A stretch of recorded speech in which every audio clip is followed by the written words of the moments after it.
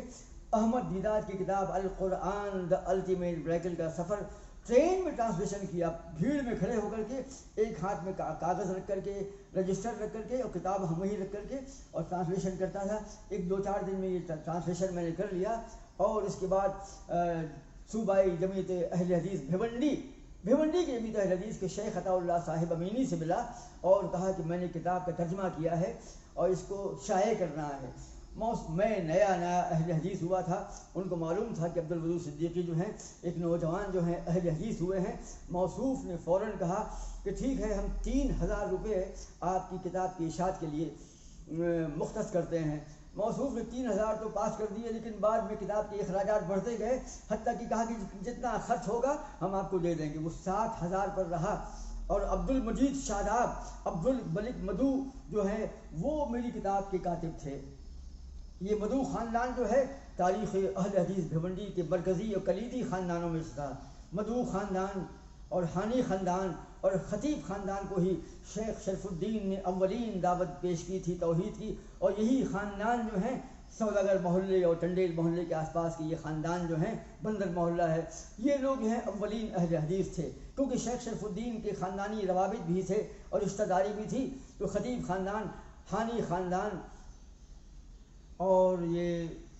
مدعو خاندان جو ہے اولین تھا۔ تو عبد المجید شاداب نے کتاب کی کتابت کی تھی اور میں نے اس کا ترجمہ کیا تھا۔ یہ کتاب بعد میں شائع ہوئی اور یہ تھا سن 78 تھا، سن 77 کا خاتمہ ہو رہا تھا اور سن 78 کا آغاز ہو رہا تھا، اور میری شادی سن 1978 میں ہوئی۔ میں کتاب چھپ گئی تھی، میں کتاب لے کر اپنے وطن گیا، وہاں پر کتاب کو تقسیم کیا، جب لوٹ کر کے آیا شادی میری ہو چکی، تو یہ سن 79 تھا۔ اس کے بعد بھیونڈی کے شانتی نگر کے علاقے میں، غیبی نگر شانتی نگر میں Salahuddin Ayyubi memorial English medium school تھا، اور پروفیسر RK عبداللہ اس کے بانی تھے۔ وہاں پر میں BA B.Ed کر چکا تھا، لہٰذا میں وہاں پر اس انگلش اسکول میں ہیڈ ماسٹری کے عہدے پر فائز ہو گیا۔ اور اس طریقے سے سن 77 میں جب میں اہل حدیث بنا تھا، تو میں یہاں پر جب آیا اس محلے میں شانتی نگر کے علاقے میں، تو پہلی بار یہاں کے مقامی اہل حدیثوں سے میں مربوط ہوا، اور یہاں پر ہارون کپڑے والے اور شبیر انجم صاحب، ہارون کپڑے والے اور عبدالعزیز رکشہ والے، یہ 3 اہم ترین لوگ تھے۔ تو ان لوگوں سے جڑ گیا، اور شبیر انجم صاحب جو ہیں یہ معراج ربانی صاحب کے سگے بھائی ہیں، اور معراج ربانی صاحب اس سے کچھ قبل جو ہے بریلوی تھے، جو اعظم گڑھ کے جامعہ اشرفیہ میں زیر تعلیم تھے۔ تو شبیر انجم صاحب نے اپنے بھائی معراج ربانی صاحب کو جو ہے دلائل اور شواہد کی بنیاد پر اب مناظرے میں ہرا دیا تھا، اور موصوف جو ہے بریلوی سے اہل حدیث بن گئے تھے۔ اور مجھے یاد آتا ہے کہ میں بھی اس دور میں آیا کرتا تھا، اہل حدیث بننے کے بعد میں یا اس سے قبل جب میں جماعت اسلامی سے جڑا ہوا تھا، تو شبیر انجم سے میں ملتا تھا، اور مجھے کچھ یاد آ رہا ہے کہ معراج ربانی صاحب جو ہیں ان کے ایک بھائی ہیں، اور وہ بریلوی تھے، اور وہ غالباً اس طرف آ چکے تھے۔ بہرحال تو اس طریقے سے جو ہے شانتی نگر اور غیبی نگر کے علاقوں میں UP سے آنے والے جو لوگ تھے اہل حدیث، سدھارتھ نگر سے آنے والے جو لوگ جو ہیں یہاں پر ایک نئی دنیا آباد کیے ہوئے تھے۔ تاریخ اہل حدیث کا شانتی نگر اور غیبی نگر کا یہ دور جو ہے اور یہ یہاں کے واقعات کچھ الگ سے ہیں، اور بندر محلہ، ٹنڈیل محلہ، سوداگر محلہ، ہیں یہ اس علاقے کے جو ہیں اہل حدیث جو ہیں، جو بنیادی طور پر اور کلیدی طور پر شیخ شرف الدین کی دعوت توحید سے متاثر تھے۔ یہاں کی تاریخ تھوڑی سی مختلف ہے، اور یہ نئے نووارد لوگ تھے۔ اس طریقے سے پھر میں عطا اللہ صاحب سے مربوط ہوا، میری کتاب شائع ہوئی، اور کتاب شائع ہونے کے بعد میں اس دور میں جو ہے سب سے اہم بات یہ ہے کہ جمعیت اہل حدیث سن 72 میں وجود پا چکی تھی، قائم ہو چکی تھی، لیکن جمعیت اہل حدیث بمبئی سے روابط اس کے قائم نہ ہوئے تھے، اور شبان اہل حدیث جو ہیں ذاتی طور پر بھیونڈی کی جمعیت اہل حدیث کے زیر انتظام جو ہے یہاں کے شبان اہل حدیث، جس میں خاص طور سے عارف چونا والے ہیں، عارف چونا والا اور اشفاق خانی صاحب اور جناب انور شیخ صاحب اور مزمل قاضی صاحب، یہ 4 افراد جو ہیں بھیونڈی میں اور مضافاتی بھیونڈی میں اور آس پاس کے دیہاتوں میں جا کر کے لوگوں سے ملتے تھے اور دعوت توحید پیش کرتے تھے، اور میں بھی ان کی سرگرمیوں سے کسی قدر واقف تھا، لیکن ان سے مربوط نہیں تھا، کیونکہ میں صلاح الدین ایوبی اسکول میں ہیڈ ماسٹر تھا، اور بھیونڈی کے بندر محلے میں یعنی سوداگر محلے میں جو مسجد تھی، کیا بولتے ہیں یہ ڈوکلا مسجد، یہاں پر میرے خطبات ہوا کرتے تھے، اور میں اس دور میں جو ہے اہل حدیث بن چکا تھا، لیکن عقلانیت جو ہے یعنی منطق اور فلسفے کا اثر مجھ پر چھایا ہوا تھا، اور میں اکثر دلائل منطقیہ کی بنیاد پر منطق اور فلسفے سے مرصع مقفع میری عبارتیں ہوتی تھی اور میری تقاریر ہوا کرتی تھی، اور میں اسلام اور سائنس پر بولتا تھا. مزمل قاضی اور امجد صاحب اس دور میں اہل حدیثیت کے قریب آ رہے تھے، اور ابھی یہ دور جو ہے سن 1985 میں شیخ عبدالسلام سلفی جو ہیں وہ سلفیہ سے بنارس سے فارغ ہوئے تھے، اور محمد مقیم فیضی بھی مئو ناز بھنجن سے فارغ ہوئے تھے. ابھی بھیونڈی کی وادیوں میں اور بھیونڈی شہر میں شیخ عبدالسلام سلفی اور محمد مقیم فیضی کی آمد نہیں ہوئی تھی. ہاں البتہ نجیب بقالی صاحب جو ہیں بھیونڈی میں وارد ہو چکے تھے. اس طریقے سے جو ہے یہ وہ دور تھا کہ شبان اہل حدیث جو ہیں متحرک اور فعال تھے. تو یہ دور تھا. تو ہم کافی حد تک آپ کو بتا چکے کہ بھیونڈی کے حالات جو ہیں سن 87 اور 88 کے آس پاس جو ہیں، جی نہیں، سن 78 اور 79 کے آس پاس کیا ہیں، کیونکہ 79 میں میری شادی ہو چکی تھی، اور اس کے بعد جو ہے یہ کتاب بھی شائع ہو چکی تھی، اور میں بھیونڈی سے مربوط ہو گیا تھا. سن 1972 میں جو جمعیت اہل حدیث قائم ہوئی تھی، اس کے بارے میں اس خطبے کے آغاز میں بیان کر چکا ہوں کہ اس کے 3 دور تھے، وہ میں بیان کر چکا ہوں اس ویڈیو میں بھی، اس سے قبل کی ویڈیو میں بھی. تو ہم یہاں تک پہنچ گئے، یعنی شبان کی دعوت توحید اور شبان کی تحریکی سرگرمیاں، تنظیمی سرگرمیاں، اور میرا بھیونڈی میں وارد ہونا، اور عطا اللہ صاحب کا امیر بن جانا، اور جمعیت اہل حدیث کا وجود پذیر ہو جانا جو سن 72 میں یہاں پر قائم ہوئی تھی. ویسے اس کے پہلے جو ہے وہ ایک لمبی تاریخ ہے، آج نہیں انشاءاللہ ہم جو ہیں کسی حد تک جو ہے بھیونڈی کی تاریخ میں جو ہے داخل ہو گئے ہیں، اور بھیونڈی کو اس مقام پر پہنچا دیا ہے کہ انشاءاللہ اگلے ویڈیو میں ہم جمعیت اہل حدیث کے بارے میں انشاءاللہ خطاب شروع کر دیں گے. لیکن یہ اس کے پہلے جو ہے نرول خاندان اور شیخ شرف الدین اور شیخ عبدالصمد نرول کی تاریخ بھی ابھی باقی ہے. وہ تو تمہید تھی جو پہلا ویڈیو تھا، اور تفصیل ہم کو بیان کرنی ہے. لیکن بہرحال ہم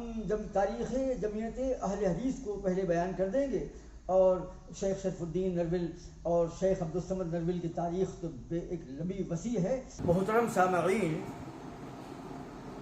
میں نے ابھی ویڈیو کے آغاز میں ذکر کیا تھا کہ شمالی ہندوستان سے واڑہ اور گورہا کے مقام پر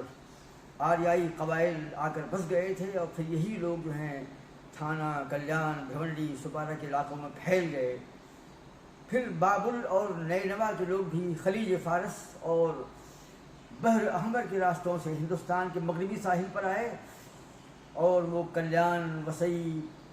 پاپڑی، بھیونڈی کے علاقوں میں اور تھانہ کے علاقوں میں آباد ہوئے.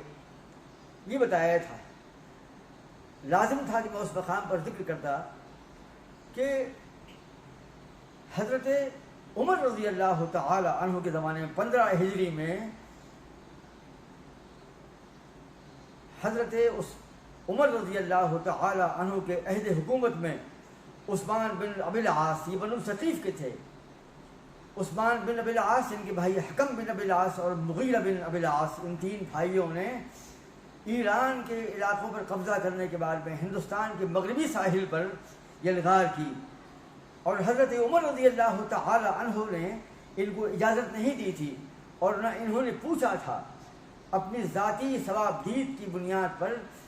حضرت عثمان بن ابی العاص نے اپنے بھائی حکم بن ابی العاص اور مغیرہ بن ابی العاص کو بھروچ اور ضلع تھانہ کی طرف،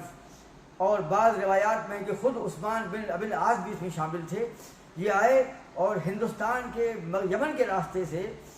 خلیج فارس کے قریب سے، یمن کے راستے سے ہندوستان کے مغربی ساحل پر کوکن کے علاقے میں داخل ہو کر، یہ غالباً وسئی کی کھاڑی سے داخل ہو کر کے اس کھاڑی کے ذریعے سے جو وسیع سے سمندر سے وسیع سے پھوٹتی ہے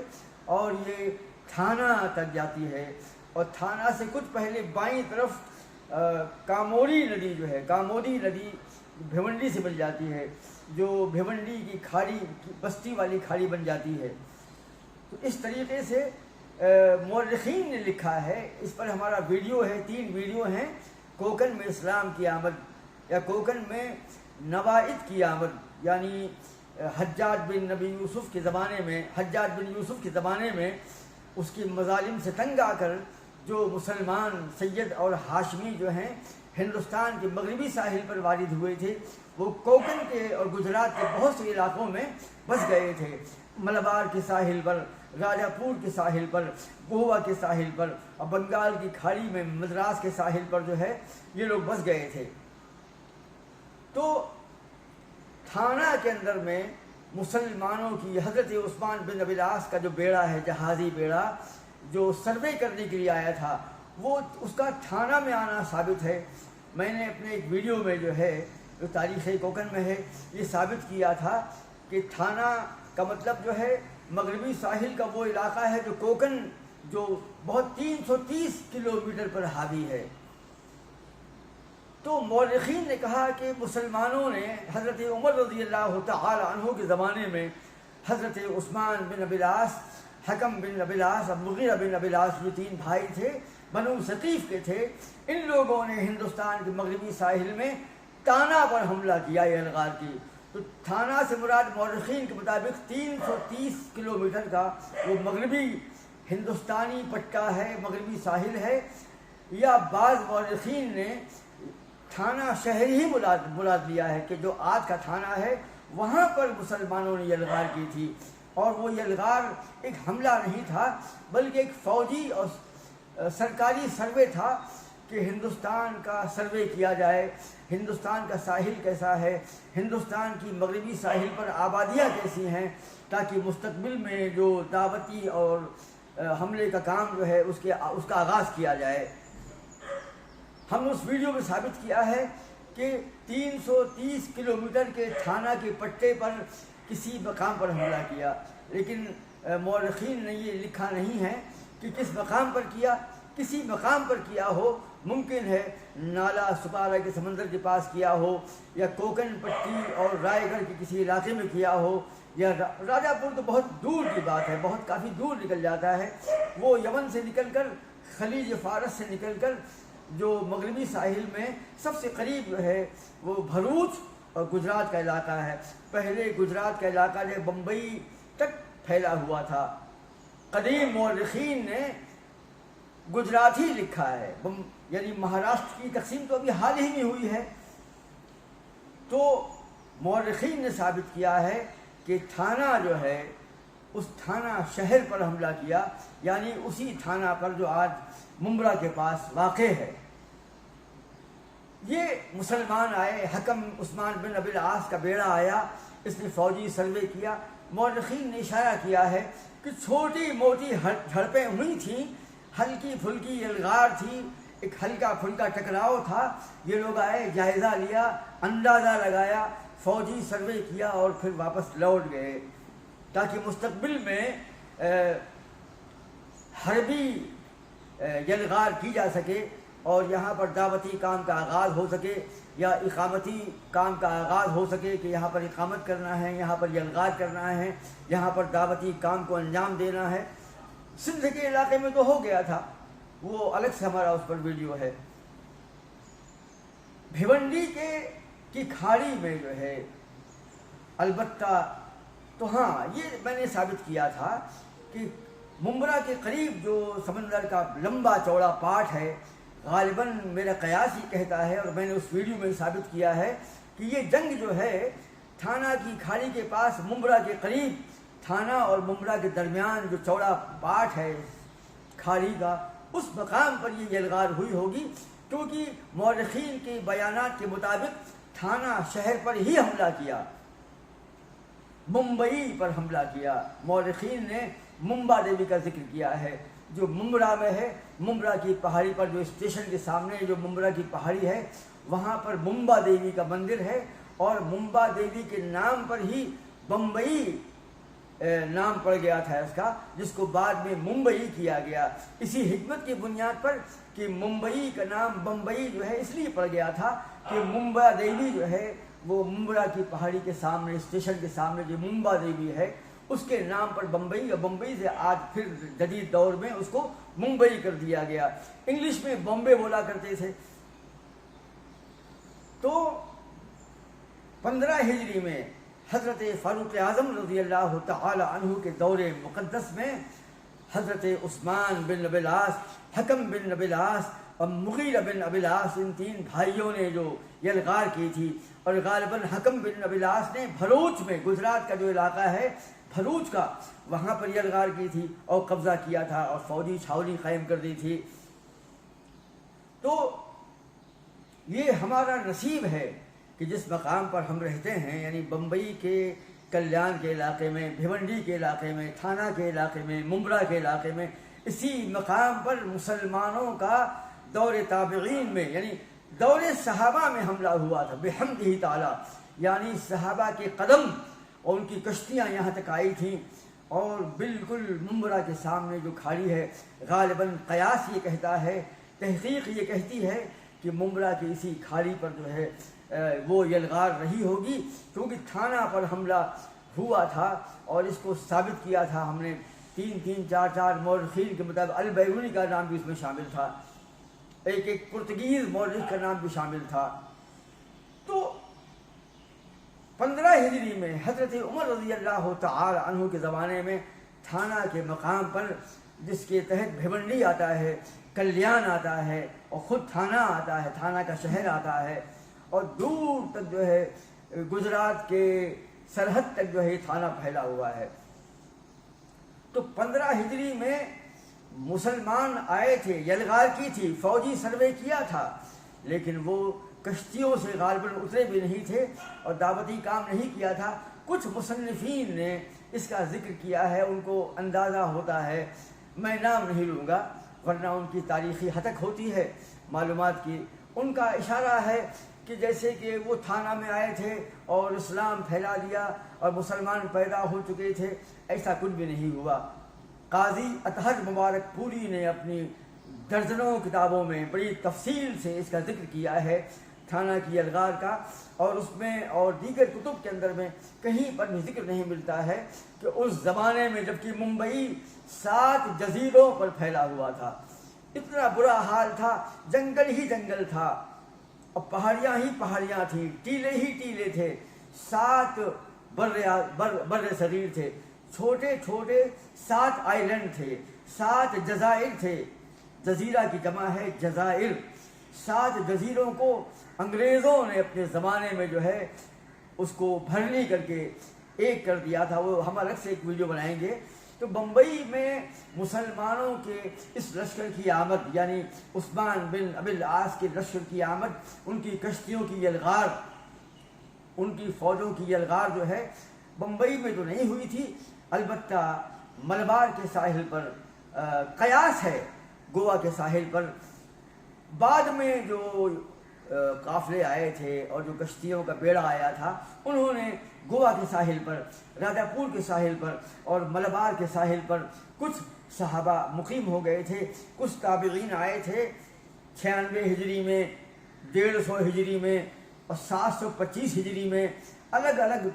دوروں میں یہ لوگ آئے تھے۔ تو بحمدہ تعالی ضلع تھانہ میں کلیان کے قریب یا ممبرا کے ٹھیک سامنے وہ فوجی یلغار ہوئی تھی۔ اس کے بعد جو ہے جدید دور تک مسلمانوں کی بستیوں کا ذکر جو ہے تھانہ شہر میں نہیں ملتا ہے، کیونکہ عثمان بن ابی العاص نے تھانہ پر حملہ اس لیے کیا ہی نہیں تھا کہ دعوتی کام کیا جائے، ان کو کلمہ پڑھوایا جائے، بلکہ ایک فوجی سروے تھا، ایک فوجی اندازہ تھا، وہ آئے اور اندازہ لگایا اور واپس چلے گئے۔ حضرت عمر رضی اللہ تعالی عنہ کو جب معلوم پڑا کہ عثمان بن ابی العاص نے یہ تھانہ کے مغربی ساحل پر، ہندوستان کے مغربی ساحل پر ان 3 بھائیوں نے فوجی یلغار کی ہے، بے حد غصہ ہوئے اور کہا کہ تم نے تنکے پر بٹھا کر، یعنی چھوٹی چھوٹی کشتیوں پر بٹھا کر مسلمانوں کو کیڑوں مثل کیڑوں کے جو ہے روانہ کر دیا. خبردار اگر مسلمانوں کو کچھ ہو جاتا اس فوجی سروے میں تو میں ثقیف کے ایک ایک انسان سے اس کا انتقام لیتا. تو حضرت عمر رضی اللہ تعالی عنہ کے 15 ہجری کے اس دور سے لے کر کے جدید دور تک جو ہے مسلمانوں کا یہاں پر مقیم ہو جانا، کم سے کم تھانہ کے اندر میں ممبرا کے علاقہ ہے، ہاں کلیان کے اندر میں البتہ ہم ابھی داخل ہوتے ہیں، بتائیں گے آپ کو. تو تھانہ شہر میں اس زمانے تک جو ہے مسلمانوں کی آبادیاں قائم نہیں ہوئی تھیں، لیکن تھانہ سے تھوڑا پہلے وسئی سے جب آتے ہیں کھاڑی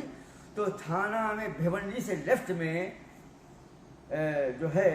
جب وہ کھاڑی گھوم جاتی ہے اور جو بھیونڈی کی اندر داخل ہو جاتی ہے، جسے کاموڑی ندی جس کے ساحل پر بھیونڈی واقع ہے، وہاں پر البتہ جو ہے صحابہ کا یا تابعین کا لشکر غالباً آیا ہوگا، کیونکہ بھیونڈی کے ساحل پر بھیونڈی کا بندر محلہ ہے، سوداگر محلہ ہے، ٹنڈیل محلہ ہے، ناخدا محلہ ہے، اور حمال واڑی ہے، یہ حمال واڑی یا حمال واڑہ ہے. یہ تمام محلے بتلا رہے ہیں کہ مسلمانوں کی اقامت یہاں پر ہوئی تھی. اور نائتی یا نوائت یعنی عرب نو وارد کوکن کے مغربی ساحل پر، ہندوستان کے مغربی ساحل گجرات اور کوکن کے اندر داخل ہوئے تھے. یہ محلوں کے نام بتلا رہے ہیں کہ یہاں پر جو ہے مسلمانوں کی یلغار ہوئی تھی. بندر محلہ کا مطلب ہے یہاں پر بندر تھا، اور بندر محلے میں کاموڑی ندی یعنی جو کھاڑی بستی کی جو کھاڑی ہے، جو کھاڑی پار کا علاقہ ہے، اس علاقے میں بندر محلہ ہے. یہ بندر محلہ بتلاتا ہے کہ یہاں بندرگاہ تھی. ٹنڈیل محلے کا مطلب ہے، ٹنڈیل کا مطلب ہے وہ لوگ جو جہازوں کی اصلاح کرتے تھے، جہازوں کی ریپیرنگ کرتے تھے. ناخدا محلہ جو کشتیاں چلاتے تھے. سوداگر محلہ یہ وہ محلہ تھا جہاں پر عرب سوداگر قیام کرتے تھے، اور پھر ان لوگوں نے یہاں کے لوگوں سے شادیاں کی، یہاں کی عورتوں سے، اور یہیں پر مقیم ہو گئے. تو بندر محلہ، ٹنڈیل محلہ، سوداگر محلہ، ناخدا محلہ، اور جہازوں میں کام کرنے والے حمال تھے، حمال واڑی. یہ تمام نام بتلاتے ہیں کہ بھیونڈی کا ساحل جو ہے، بھیونڈی شہر جو ہے، اور بھیونڈی اس زمانے میں کہاں تک تھا؟ یہی بندر محلہ، ٹنڈیل محلہ، سوداگر محلہ، منڈئی تک بھیونڈی تھا. اس کے بعد تو بعد میں اضافہ ہوا ہے. اصل محلہ بڑا چھوٹا تھا، اس کے آس پاس تو جنگل تھے، اور آج جدید دور میں ان کو کاٹ کر کے بستی آباد ہو گئی ہے. کلیان تک جو ہے پھیل گئی ہے بستی یہ. اور آپ کو معلوم ہے بھیونڈی میں ایک دور گزرا ہے، ہم پھر لیکن بہک جائیں گے، ہم قدیم زمانے میں چلے جائیں گے. تو یہ بھیونڈی کا محلہ جو، اور آپ سے ہم ذکر کر چکے ہیں کہ بھیونڈی کی بندرگاہ اتنی چوڑی تھی، یعنی یہ کھاڑی جو ہے اتنی چوڑی تھی اور اتنی گہری تھی کہ خلیج فارس اور بحر احمر اور عرب کنٹری سے اور ہندوستان سے اور یورپ سے جو ہے جہاز یہاں پر آتے تھے اور اپنا مال خالی کرتے تھے، اور یہاں سے مال لاتے تھے، اور یورپ کے بازاروں میں، خلیج فارس میں کے راستے سے ایران میں اور عرب کنٹری میں، اور بحر احمر کے راستے سے یورپ تک جو ہے مال پہنچتا تھا. تو بھیونڈی کا جو بندر محلہ ہے جہاں پر بندرگاہ تھی، اور اس بندرگاہ کے آثار قدیمہ آج بھی غالباً پائے جاتے ہیں، لیکن حکومت ہندوستان، حکومت مہاراشٹر نے بھیونڈی کی کھاڑی کو محفوظ کرنے کے لیے کوئی اچھا انتظام نہیں کیا. لینڈ مافیا نے اس پر قبضہ کر لیا اور ساحل کو پاٹ کر کے زمینیں پیدا کر لی، اور وہاں پر آبادیاں بسا دی، اور وہ کھاڑی جو ہے نالا بن گئی، گٹر بن کے رہ گئی ہے. تانسا ندی کا ڈیم جب بنا نا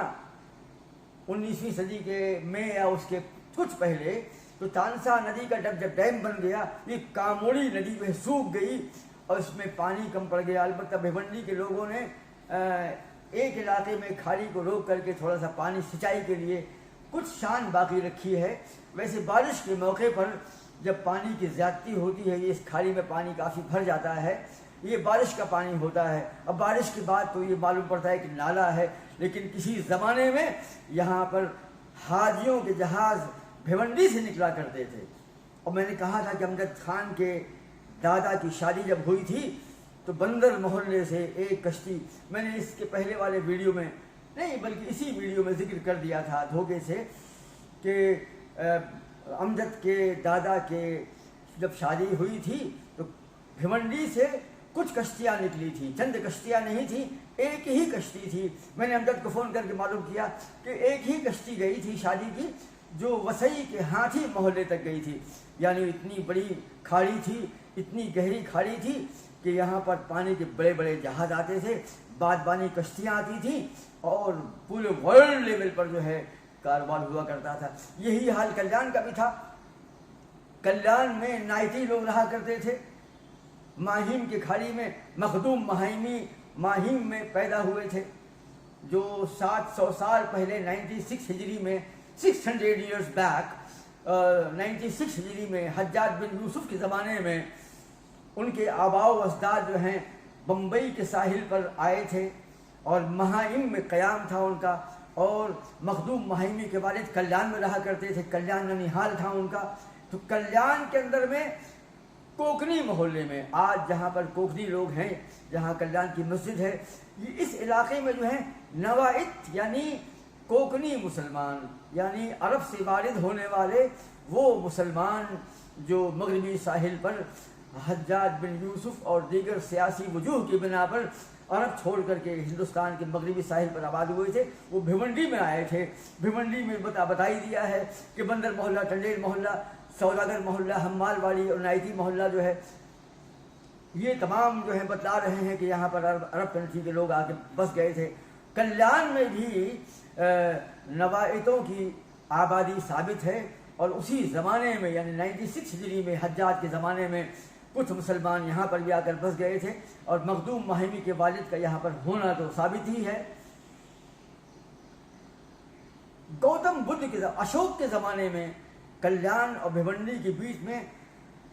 چند گھوڑوں کی مدد سے چلنے والے بڑے بڑے رتھ بھی چلا کرتے تھے۔ کلیان اور بھیونڈی کے درمیان میں کچے راستوں پر گوتم بدھ کے بھکشو اپنا وہ گیروا کپڑا پہن کر یہاں وہاں نظر آتے تھے۔ میری بلڈنگ جہاں پر میں بیٹھا ہوا ہوں، اس بلڈنگ کے ٹھیک سامنے جو ہے بائیں طرف جو ہے وہ کھاڑی ہے جہاں پر عربوں کے جہاز آیا کرتے تھے، اور اس بندرگاہ کا اسی مقام پر ہونا قرین قیاس ہے۔ میرا اندازہ ہے، اور میں نے یہاں کے ایک بہت ہمارے مراٹھی مورخ ہیں، 30-35 کتابیں لکھی ہیں، ان کے گھر جا کر کے میں نے ان سے کہا کہ میں مراٹھی نہیں جانتا ہوں، آپ کی کتابیں تھانہ کے بارے میں، بمبئی کے بارے میں جو آپ نے تحقیق کی ہے، PhD کیا ہے، وہ مراٹھی میں ہے، اب مجھے مراٹھی آتی نہیں۔ انہوں نے کہا آپ جب کام کریں گے تو آنا مجھ سے ملنا، میں بتاؤں گا آپ کو کہ کلیان کی کیا حالت تھی۔ معلوم ہے آپ کو، کلیان میں اتنا پانی تھا کہ دودھ ناکے سے آگے تک جو ہے پانی تھا، صوبیدار والے کے پاس کہیں پانی تھا۔ میں جب UP سے آیا کلیان میں سن 75-73 کے آس پاس، جب میں یہاں پر آیا تھا، بلکہ اور پہلے جب یہ آیا، میٹرک کر کے جب میں یہاں پر آیا 11th میں نے ایڈمیشن لیا بامبے کے اندر میں مہاراشٹر کالج میں، اور کلیان کے اندر میں نے BA اور B.Ed کی جو ڈگریاں حاصل کی۔ تو جب میں آیا تھا تو بالکل جہاں پر دارالفلاح کی مسجد ہے وہاں تک ساحل تھا۔ جی ہاں، آج کھاڑی آدھی بچی ہے، اور کلیان کے اسٹیشن تک جو ہے وہاں چھوٹی موٹی بندرگاہ تھی۔ انگریزوں نے جب کلیان اسٹیشن کو بنایا تو کلیان اسٹیشن کے لیے لوہے کا سامان، ریتی اور ٹائلز جو ہیں جہازوں پر آتے تھے، اور اسٹیشن کے پاس آ کر کے جہاز خالی ہوتے تھے۔ یہ پورا پانی، آج جو بھانو نگر کا جو علاقہ ہے یہاں پورا پانی تھا۔ ہم جس بلڈنگ میں بیٹھے ہیں، ہمارا جو سروودے ریسیڈنسی ہے، یہ پورا پانی میں ڈوبا ہوا تھا۔ آہستہ آہستہ پڑتے پڑتے یہاں تک پہنچا ہے۔ تو بہرحال یہ تو اشوک کے زمانے، اور ہمارے گھر کے سامنے، اس بلڈنگ کے سامنے کلیان کے اس کلیان کی کھاڑی کے ساحل پر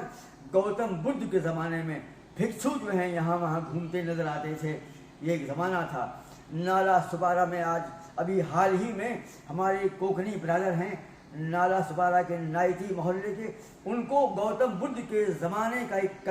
کلش ملا۔ اس کلش میں سکے تھے اس زمانے کے اشوک کے، انہوں نے وہ گھڑا جو ہے حکومت کو سونپ دیا، اور 1-2 سکے غالباً بطور یادگار کے قیاس یہ کہتا ہے، یادداشت یہ کہتی ہے، محفوظ کر لیے۔ تو گوتم بدھ کا دور بھی یہاں پر تھا۔ ایک لمبی تاریخ ہے، الگ سے ہم بیان کریں گے بھیونڈی کے بارے میں، بھیونڈی کی اور کلیان کے محل وقوع کے بارے میں، کلیان کے جغرافیائی اور تاریخی احوال کے بارے میں۔ ہمارا عنوان ہے تاریخ اہل حدیث بھیونڈی۔ ایک اور بات میں آپ سے کہتا ہوں، میں قدیم زمانے سے تاریخ بیان کرتا کرتا جدید دور میں داخل ہو گیا تھا، اور بھیونڈی کے اندر میں اہل حدیث کی کارکردگی اور تبلیغی و دین کی اشاعتی سرگرمیوں کے اور دین کی اقامت کی سرگرمیاں بیان کر رہا تھا۔ امجد خان جب 93-94 میں جو ہیں جب اہل حدیث بن گئے، تو امجد خان نے بھی اپنے زمانے میں دیوبندیوں سے، بریلویوں سے بہت مناظرے کیے۔ مجھے یاد ہے کہ مجھ سے وہ بولا کرتے تھے، بلکہ ایک بار تو میں بھی گیا تھا اور میں نے بھی کچھ نوجوانوں سے مناظرہ کیا تھا اور ان کے دانت کھٹے کر دیے تھے، انہیں خاموش کر دیا تھا۔ امجد جو ہے یہاں وہاں گلی کوچوں میں ملتے تھے اور دیوبندیوں سے، تبلیغیوں سے اور جماعت اسلامی کے، غالباً جماعت اسلامی کے زمانے میں، اس زمانے میں کم کام ہوا ہے کیونکہ ادھر غالباً ٹکراؤ ان کا نہیں ہوا۔ مجھ سے انہوں نے ایسی روایت بیان نہیں کی کہ جماعت اسلامی سے بھی ٹکراؤ ہوا کرتا تھا۔ خود میں نے کئی بار جا کر، امجد نے اور میں نے مل کر کے بھیونڈی کے کچھ محلوں میں کچھ ہلکے پھلکے مناظرے کیے ہیں۔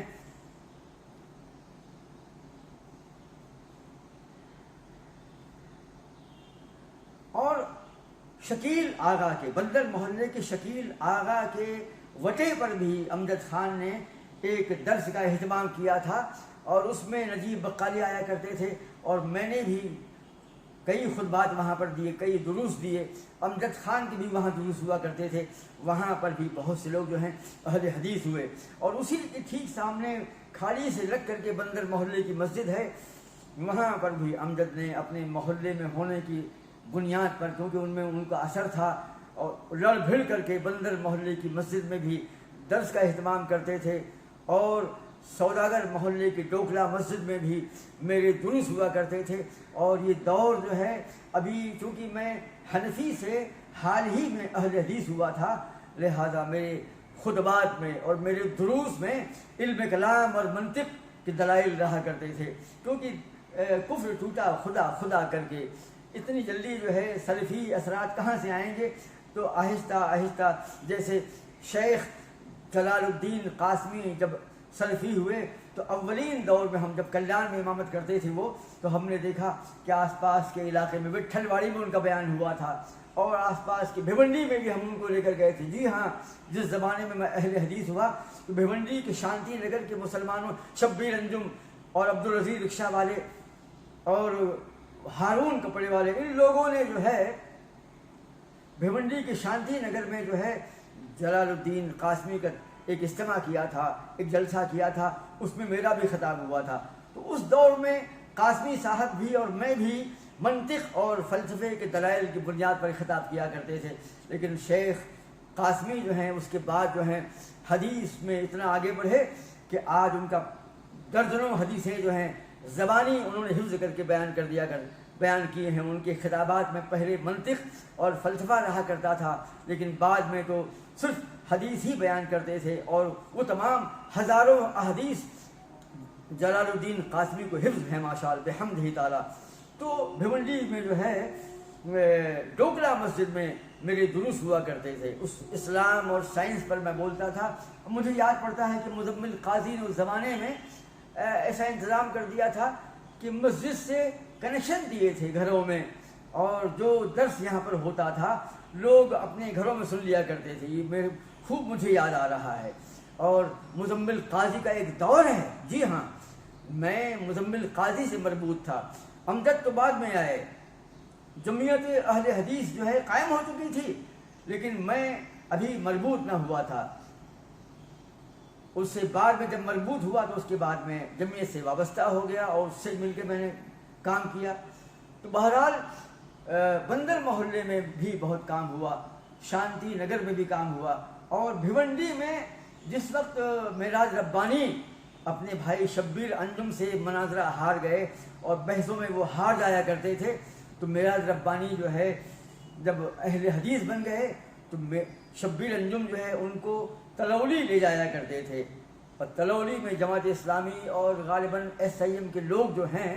وہ اپنی دعوتی مشن کو وہاں پر قائم کرنا چاہتے تھے۔ تو معراج ربانی صاحب کو ان کے بھائی شبیر انجم جو ہیں وہاں لے گئے، اور وہاں پر کچھ جھڑپیں ہوئیں، کچھ مناظرہ غالباً ہوا، کچھ بات چیت ہوئی، اور ان کا منہ خاموش کیا گیا، تحریکیوں کا، جماعت اسلامی کے لوگوں کا منہ خاموش کیا گیا۔ تو یہ تاریخ ہے، منتشر واقعات کو ہم بیان کر کے ایک سینس دے رہے ہیں۔ بہت واقعات ہیں، بڑی تفصیل ہے، اور میں نے آپ کو ذکر کیا کہ شبان اہل حدیث میں عارف چونا والا، انور شیخ، مزمل قاضی اور اشفاق خانی، یہ لوگ بھی جو ہیں آس پاس کے علاقوں میں تبلیغ دین کر رہے تھے، مسلک کی اشاعت کر رہے تھے، اور اس کے بعد نجیب بقالی کا دور بھی آیا۔ آپ کو معلوم ہے ایک بات میں بھول رہا تھا، ماشاءاللہ مجھے یاد آ گئی، کھاڑی پار کے علاقے میں بازار کے بالکل بیچ میں ایک مکان کے وٹے پر، اور اس کے پہلے ایک کھلے میدان میں وہاں پر جو ہے درس حدیث کا، وہاں کے مقام میں ان کا نام بھول رہا ہوں، تو ان لوگوں نے جو ہے وہاں پر انتظام کیا تھا، اور اس کا آغاز مجھ سے کیا گیا تھا۔ پہلا بیان میرا ہوا تھا، بازار میں بالکل عوام کے بیچ میں کھڑے ہو کر مائک لگا کر کے زور زور سے ہم دعوت پیش کرتے تھے، اور رد بدعت اور رد شرک کیا کرتے تھے۔ اس کے بعد نجیب بقالی بھی اس میں آئے، کئی بار میرا بیان بھی ہوا۔ تو کھاڑی پار کے علاقے میں جو ہے ہم نے وہاں پر جو ہے درس دیے اور دعوت دین پیش کی۔ اس طریقے سے بھیونڈی کا کام جو ہے آگے بڑھا، اور جمعیت اہل حدیث اپنے طور پر کام کر رہی تھی۔ انشاءاللہ ایسا لگتا ہے کہ ابھی ہم اس لائق ہو گئے ہیں ان واقعات کو بیان کرتے کرتے، اور آپ کو ہلکا سا سینیریو، ہلکی سی جھلک جو ہے، ہلکا سا سرسری جائزہ آپ نے کر لیا ہے، جائزہ لے لیا ہے کہ اہل حدیث کا کام جو ہے کس طریقے سے بھیونڈی میں ہوا۔ اور کلیان میں تو میری سرگرمیاں تھیں، وہ تاریخ کلیان میں انشاءاللہ ہم بیان کریں گے۔ اس کے بعد عنقریب جو ہے ہم جمعیت اہل حدیث کی اقامت سن جو 1972 میں ہوئی تھی، اور اس کا آغاز کس طریقے سے ہوا تھا، انشاءاللہ ہم مستقبل میں بیان کرنے والے ہیں۔